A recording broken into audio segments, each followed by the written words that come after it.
I never imagined that the most peaceful place in my world would become the center of the most devastating betrayal I would ever experience. The house by the lake had been my sanctuary since childhood, a place where my grandfather Jenkins and I spent countless summer afternoons fishing, talking about life, and watching the sun set over the water. When he passed away 5 years ago, he left me that house, along with all the memories that made it sacred to me. My name is Lily, and at 34, I thought I had built a life worth living. As a successful graphic designer, I had established my own small studio and enjoyed the creative freedom that came with being my own boss. The lake house had been my weekend retreat, my inspiration, and my connection to the grandfather who raised me after my parents died when I was 12. Those walls held every important conversation of my adolescence, every dream I had shared with the man who believed in me when no one else did. Everything changed when I married Ethan 3 years ago. He was charming, attentive, and seemed to understand my attachment to the house. During our courtship, he would join me on weekend trips to the lake, helping with small repairs and listening patiently as I shared stories about my grandfather. His enthusiasm felt genuine, and I believed I had found someone who valued the same things I did. The first cracks in our marriage appeared after Ethan's father died 18 months ago. The grief changed him, or perhaps it revealed who he really was. His mother, Vivian, who had always been politely distant, suddenly became a constant presence in our lives. She would call daily, drop by unannounced, and insert herself into every decision we made as a couple. At first, I attributed her behavior to grief and tried to be understanding. I had lost my own parents and grandparents, after all. I knew how devastating loss could be. But Vivian's grief manifested differently than mine had. Where I had learned to cherish memories and hold on to meaningful connections, she seemed determined to take control of everything around her. She criticized our apartment, suggesting it was too small for a growing family, though Ethan and I had never discussed having children. She questioned my career choices, wondering aloud why I insisted on working when Ethan made enough to support us both. Most troubling of all, she began making comments about the lake house. "It's such a burden for a young couple," she would say, shaking her head sadly. "All that maintenance, the property taxes, the isolation. Wouldn't it be wiser to sell and invest the money in something more practical?" Initially, Ethan would deflect these conversations, changing the subject or gently defending my attachment to the property. But as months passed, I noticed his responses growing less enthusiastic. He stopped joining me for weekend trips to the lake, claiming work obligations or exhaustion. When I went alone, he would make comments about wasted time and missed opportunities to focus on our future together. The shift was so gradual that I almost didn't notice it happening. Ethan began echoing his mother's concerns about finances, even though our combined income was more than sufficient for our needs. He started questioning expenses related to the house, from routine maintenance to the property insurance. When I pointed out that the house was paid off and actually saved us money on vacation costs, he would nod absently and change the subject. My friend Chloe was the first to voice what I was beginning to suspect, but couldn't bring myself to acknowledge. We were having coffee one afternoon when she asked directly about Vivian's increased involvement in my marriage. "Lily, I've watched you become smaller every time that woman is around," she said, stirring her latte with unusual intensity. "And Ethan just sits there while she undermines you. When did you start needing permission to spend your own money on your own property?" Her words stung because they rang with truth. I had begun asking Ethan's opinion before making any decisions about the house, something I had never done before our marriage. I had started second-guessing my own instincts about repairs and improvements, seeking his approval for expenses that were entirely within my means. Somehow, I had allowed my confidence to erode under the constant questioning and subtle criticism. The situation became more complex when I began experiencing health problems. It started with joint pain and fatigue that I initially attributed to stress and long hours at my computer. But when a persistent rash appeared across my cheeks and the fatigue became debilitating, I finally sought medical attention. After weeks of tests and consultations, my doctor delivered a diagnosis that changed everything: systemic lupus erythematosus. The autoimmune condition explained my symptoms and provided a treatment plan, but it also gave Vivian new ammunition for her campaign against the lake house. She immediately positioned herself as the concerned mother-in-law, full of suggestions about how I should modify my lifestyle to accommodate my illness.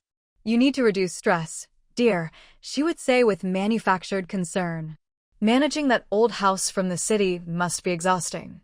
And what if you have a flare-up while you're there alone? It's so isolated, so far from proper medical care." Her arguments seemed reasonable on the surface, which made them harder to refute. She wasn't wrong that managing the property required effort, or that my autoimmune condition would present ongoing challenges. But her solutions always pointed in the same direction: sell the house, simplify my life, let her son take care of me. Ethan's response to my diagnosis was more troubling than Vivian's manipulation. While she maintained a facade of concern, he seemed almost relieved to have a concrete reason to revisit the question of the lake house. He began having whispered phone conversations that ended abruptly when I entered the room. He spent increasing amounts of time at his mother's apartment, always returning with new concerns about my health and our financial future. The final piece of the puzzle fell into place when I overheard a conversation between Ethan and someone I didn't recognize at a coffee shop near my doctor's office. I had finished my appointment early and decided to grab lunch before heading back to the studio.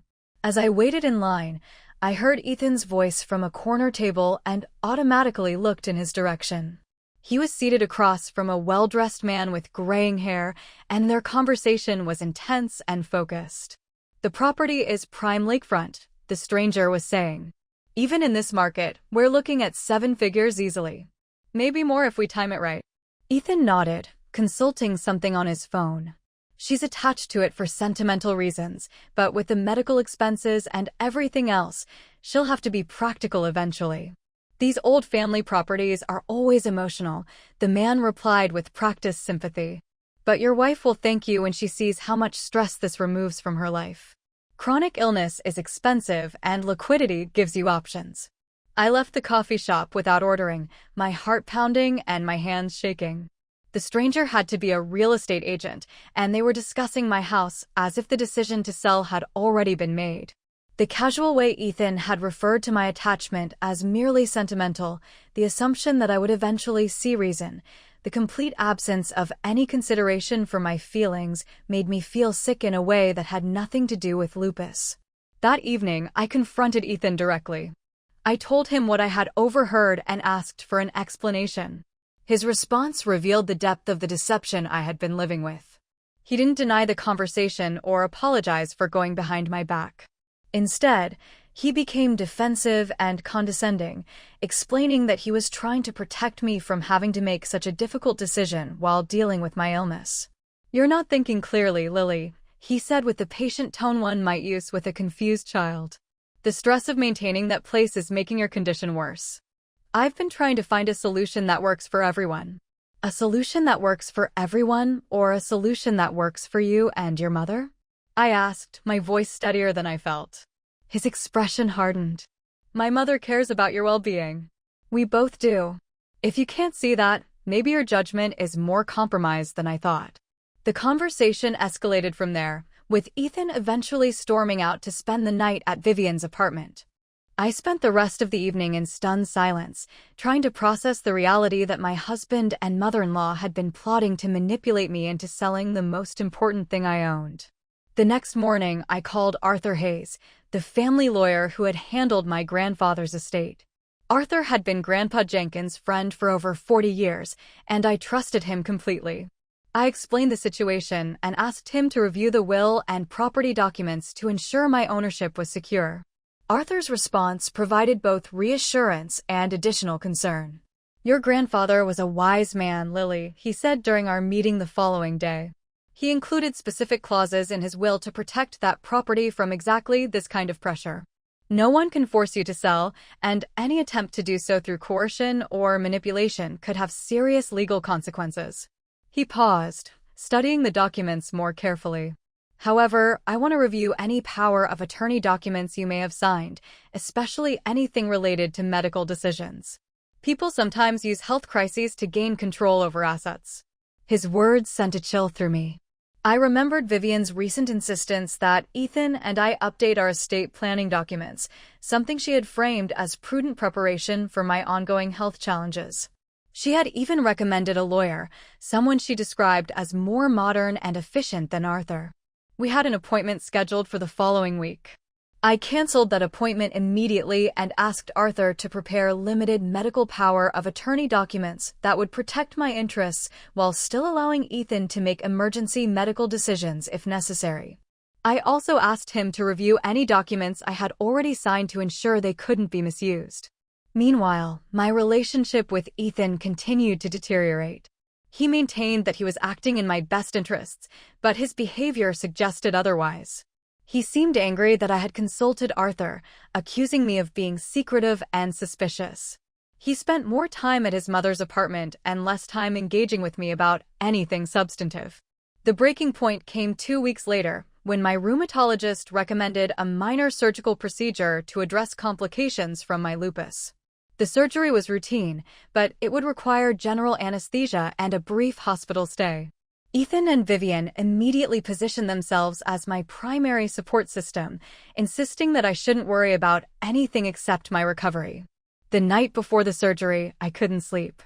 My anxiety about the procedure was compounded by growing unease about Ethan and Vivian's behavior. They had been suspiciously accommodating about everything, agreeing to all of my requests and expressing none of their usual concerns about the lake house or my other decisions. Their sudden supportiveness felt calculated rather than genuine. Unable to rest, I got up to make tea and overheard Ethan talking quietly on the phone in the living room.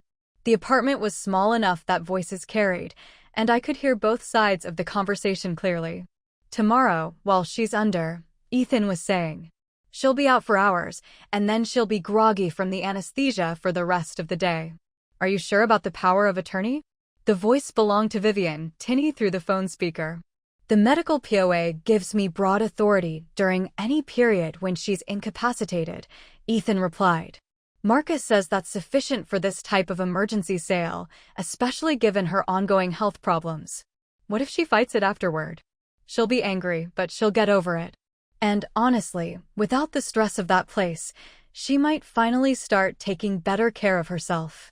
I stood frozen in the kitchen, my bare feet cold against the tile floor, listening to my husband and mother-in-law plan to steal my house while I was unconscious on an operating table. The casual tone of their conversation, the assumption that I would eventually accept their betrayal, the complete disregard for my autonomy and wishes made me feel more alone than I had since my grandfather died. The next morning, I went through the motions of preparing for surgery, but everything had changed. As Ethan drove me to the hospital, making small talk about post-surgery care and recovery time, I felt like I was sitting next to a stranger. This man who had promised to love and honor me was planning to rob me while I was at my most vulnerable. The medical team was professional and reassuring, explaining each step of the procedure and answering all of my questions. As they prepared to administer the anesthesia, I made a decision that would prove crucial in the hours to come. Instead of the broad medical power of attorney that Vivian had suggested and Ethan expected, I had asked Arthur to prepare a limited document that specifically restricted any major financial decisions during my incapacitation. When I woke up in the recovery room several hours later, Ethan was sitting beside my bed with an expression I had never seen before. He looked guilty and defiant at the same time, like a child caught doing something wrong but still convinced he was justified. "How do you feel?" he asked, his voice carefully neutral. I was groggy from the anesthesia, but my mind was clear enough to recognize the tension in his posture.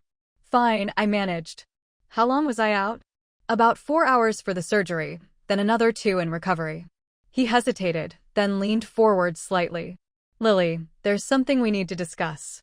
Before he could continue, Vivian appeared in the doorway carrying a bouquet of flowers and wearing an expression of false sympathy that made my stomach turn. "Oh, sweetheart," she said, approaching the bed with theatrical concern. "You look so pale. How are you feeling?" "I'm fine," I repeated, though I was beginning to feel anything but fine. Vivian set the flowers on the bedside table and took the chair on the other side of my bed. "We have some news that might be upsetting, but we want you to know that everything was handled with your best interests in mind." The room seemed to grow smaller as I waited for her to continue. Part of me wanted to pretend I didn't know what was coming, to maintain the illusion of my marriage for just a little longer.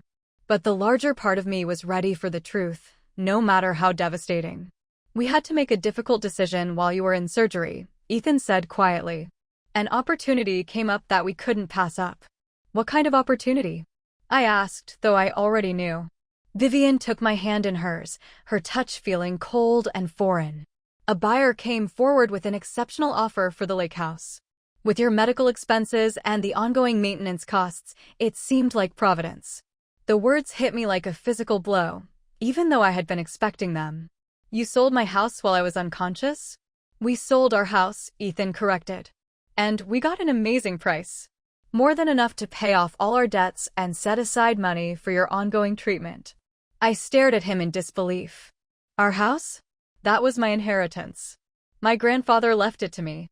And as your husband, I have the legal right to make financial decisions when you're unable to," Ethan replied, his tone becoming defensive. "The power of attorney you signed gives me that authority." Vivian squeezed my hand tighter. "Sweetheart, you'll thank us when you see how much stress this removes from your life. You can focus on getting better without worrying about property maintenance and all those responsibilities." I pulled my hand away from hers and struggled to sit up in the hospital bed. The room was spinning slightly, whether from the anesthesia or the shock of their betrayal, I couldn't tell. "Who bought it?" "A lovely family," Vivian said quickly. "The Millers. They have 2 young children who will enjoy the lake just like you did when you were small." "How much did you sell it for?"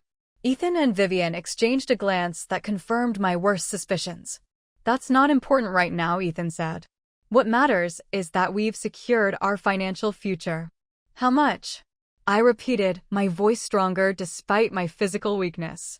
$800,000, he admitted reluctantly. I closed my eyes, feeling sick. The house had been appraised at over $1.2 million just the year before for insurance purposes. They had sold my inheritance for 2/3 of its value, probably to ensure a quick sale and avoid any chance of me interfering. "You need to rest," Vivian said, standing up and smoothing down her skirt. "We can discuss the details later when you're feeling stronger." After they left, I lay in the hospital bed staring at the ceiling and trying to process what had happened. In the span of a few hours, I had lost the most important thing I owned, discovered that my marriage was built on deception, and learned that I was completely alone in the world. The betrayal was so profound that I felt physically hollow, as if something essential had been carved out of me. But along with the devastation came something else, a cold, clear anger that cut through my grief like a blade. They had stolen from me, lied to me, and manipulated my illness to justify their actions. They had underestimated me, assuming that I would be too weak or too grateful for their protection to fight back. They were wrong. The next morning, as soon as I was discharged from the hospital, I called Arthur Hayes from a taxi on my way home. I explained what had happened and asked him to meet me at his office as soon as possible. Arthur's reaction was everything I had hoped for and more. "They can't do this, Lily," he said firmly after reviewing the limited power of attorney documents. "This POA explicitly restricts major financial decisions. Any sale conducted under this authority would be fraudulent." He leaned back in his chair, his expression grim. "Your grandfather specifically included protections against this exact scenario. He was worried about fortune hunters and manipulative in-laws. The will includes provisions that would void any coerced sale and impose significant financial penalties on anyone who attempts it." Relief flooded through me for the first time in days. "So the sale isn't valid?" "Not only is it not valid, but your husband and mother-in-law could face serious legal consequences for attempting it. Fraud, elder abuse, financial exploitation of a disabled person." Arthur's smile was predatory. "Your grandfather was a smart man, and he had a very good lawyer." We spent the next hour reviewing my options and developing a strategy. Arthur would immediately file injunctions to stop the sale and begin legal proceedings against Ethan, Vivian, and Marcus Thorne, the real estate agent who had facilitated the fraudulent transaction. He would also contact the Miller family to explain that they were unwitting participants in an illegal sale. "What about Ethan?" I asked as we prepared to leave. "What happens to our marriage?" Arthur's expression softened. That's your decision, Lily. But I will say this. A man who would steal from his sick wife while she's unconscious is not a man worth saving. I went home to find Ethan waiting in our apartment with an expression of nervous determination. He had clearly been rehearsing a speech, probably coached by Vivian, about why I should be grateful for their decisive action and forward-thinking approach to our finances. He never got the chance to deliver it. The sale is fraudulent, I said without preamble as I set my purse down by the door. Arthur is filing injunctions to stop it, and you and your mother are going to face criminal charges for theft and fraud. The color drained from Ethan's face. What are you talking about? I had power of attorney. I had the legal right to make that decision. You have limited medical power of attorney, I corrected. Not financial. The document you signed specifically prohibits major financial decisions during my incapacitation. Any lawyer would have told you that if you had bothered to read it. Ethan stood up from the couch, his hands shaking slightly. You're bluffing. Marcus assured us that the POA was sufficient. Marcus lied to you, just like you lied to me. I felt surprisingly calm despite the magnitude of the confrontation. The sale is void, the money will be returned, and all three of you are going to face the consequences of trying to steal from me. This is insane, Ethan said, his voice rising. I'm your husband. I was trying to help you. You were trying to help yourself, I replied. And you were too greedy and too arrogant to do it legally. The argument that followed revealed the depths of his betrayal and manipulation. He accused me of being ungrateful, unreasonable, and obsessed with the property that was holding us back financially. He claimed that I was too sick to make rational decisions and that he had been protecting me from my own poor judgment. But underneath his justifications, I could see his panic. He had counted on my weakness, my desire to preserve our marriage, and my fear of being alone. He had assumed that I would eventually accept the fait accompli and be grateful for his decisive action. The possibility that I would fight back had never occurred to him. The conversation ended when I asked him to leave. I want you out of the apartment tonight, I said. Take whatever you need for a few days, and we'll arrange for you to get the rest of your things later. You can't throw me out of my own home, he protested. This apartment is in my name, I replied. Just like the house you tried to steal.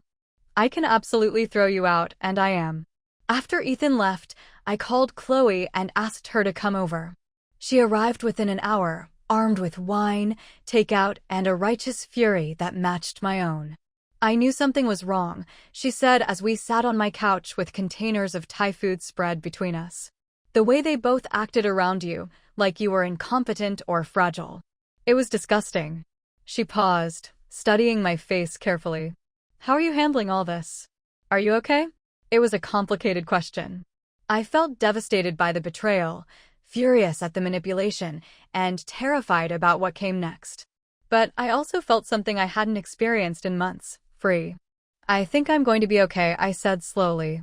For the first time in a long time, I feel like myself again. Over the next few days, Arthur worked quickly to unravel the fraudulent sale. The injunctions were granted immediately, freezing any transfer of funds or property. Marcus Thorne, the real estate agent, quickly became cooperative when faced with potential criminal charges, providing documentation that showed the extent of the conspiracy. The Miller family, who had believed they were purchasing the property legitimately, were understanding about the situation once Arthur explained what had happened. They agreed to withdraw from the sale without penalty, though they expressed disappointment about losing the house they had already begun to envision as their home. Vivian's reaction to the legal proceedings was predictably dramatic. She called repeatedly, alternating between threats and attempts at manipulation. She accused me of being vindictive and ungrateful, claiming that she had only been trying to help. When I stopped answering her calls, she began showing up at my apartment building, forcing me to involve building security. But it was Ethan's response that hurt the most. Instead of acknowledging his wrongdoing or apologizing for the betrayal, he doubled down on his justifications. He hired his own lawyer and began spreading stories about my mental instability and inability to manage my own affairs. He claimed that I was using my illness to manipulate people and that he had been the victim of my unreasonable demands and emotional manipulation. His campaign to rewrite history might have been effective if not for the documentation Arthur had gathered. The recorded conversations, the fraudulent power of attorney, the rushed sale at below market value, and Marcus Thorne's cooperation all painted a clear picture of premeditated theft. 3 weeks after my surgery, I drove out to the lake house for the first time since the betrayal. I had been afraid that returning to the place that had been the center of so much pain would be too difficult, but I needed to see it for myself. The house stood exactly as I had left it, surrounded by the late autumn colors that had always been my favorite. The lake was calm, reflecting the golden light of the setting sun just as it had during all those evenings I had spent there with my grandfather. Nothing had changed except my understanding of how precious and fragile the things we love can be. I sat on the dock where Grandpa Jenkins had taught me to fish, letting myself cry for the first time since the whole ordeal began. I cried for the marriage I had thought I had, for the trust that had been shattered, and for the grandfather who had tried so hard to protect me from exactly this kind of betrayal. But I also cried with relief that his protections had worked, that his love had reached across death to save the place that meant everything to me. The legal resolution came faster than Arthur had initially predicted. Faced with overwhelming evidence and the possibility of serious criminal charges, Ethan and Vivian agreed to a settlement that included full restitution for any costs associated with the attempted sale. An admission of wrongdoing and an agreement to stay away from me and my property. Marcus Thorne lost his real estate license and faced fines that would likely end his career. He had been so confident in the scheme that he had failed to do even basic due diligence on the power of attorney documents, making him legally liable for facilitating the fraud. The divorce proceedings were remarkably straightforward. Ethan had no claim to property I had owned before our marriage, and his attempts to paint me as mentally incompetent were undermined by his own admission that he had tried to steal from me. Our assets were easily divided, and I kept everything that had been mine originally. But the real healing began after the legal matters were resolved. I started seeing a therapist who specialized in betrayal trauma, learning to understand how I had allowed myself to become isolated and manipulated. I realized that my desire to be a good wife had made me vulnerable to people who saw my accommodating nature as weakness to be exploited. I also began to rebuild my relationship with my own instincts and judgment. For months, I had been second-guessing myself, seeking approval for decisions that should have been mine alone. Learning to trust myself again was harder than I had expected, but it was also incredibly liberating. Chloe was instrumental in this process, reminding me of who I had been before I allowed Ethan and Vivian to diminish me. "You were never weak," she told me during one of our many conversations about the situation. "You were kind, and they took advantage of that kindness. But kindness isn't the same as weakness, and you proved that when you fought back." 6 months after the betrayal, I made a decision that surprised even me. I decided to sell the lake house after all, but on my own terms and for my own reasons. The place would always be precious to me, but I realized that I didn't want to live my life looking backward, holding on to the past out of fear of the future. I contacted the Miller family, who were thrilled to learn that the house might be available again. After several conversations, I realized that they would love and appreciate the property in the same way that my grandfather and I had. They weren't looking for a quick profit or a vacation rental investment. They wanted a family home where their children could grow up with the same connection to nature that had shaped my own childhood. We negotiated a sale at fair market value, with the understanding that they would preserve the character of the property and continue the environmental stewardship that my grandfather had practiced. I also established a conservation easement that would protect the land from future development, ensuring that it would remain a haven for wildlife and a peaceful retreat for generations to come. The money from the sale allowed me to buy a smaller house in the city, closer to my work and my friends. It was different from the lake house, but beautiful in its own way, with a garden where I could grow the same wildflowers that had surrounded my grandfather's property. I also used part of the proceeds to establish the Jenkins Foundation, a nonprofit organization focused on protecting natural habitats and supporting people recovering from financial elder abuse. It seemed like the perfect way to honor my grandfather's memory while helping others who might face similar betrayals. But perhaps the most important change was in how I approached relationships. I learned to recognize the warning signs of manipulation and control that I had missed or dismissed in my marriage. I practiced setting boundaries and maintaining them, even when it made other people uncomfortable. When I eventually began dating again, I was a different person than I had been when I met Ethan. I was more confident, more aware of my own worth, and less willing to compromise my values for the sake of keeping peace. The men who were attracted to this version of me were fundamentally different from those who had been drawn to my previous accommodating nature. A year and a half after my divorce was finalized, I met David at a gallery opening featuring local environmental artists. He was a wildlife photographer whose work complemented the Foundation's mission, and our initial conversations were about conservation and the importance of preserving natural spaces for future generations. What struck me most about David was how he listened. He asked questions about my work, my interests, and my opinions without trying to steer the conversation toward his own agenda.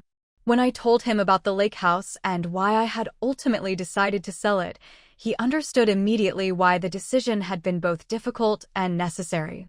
"It sounds like you found a way to honor your grandfather's legacy while still building your own life," he said thoughtfully. "That takes real courage."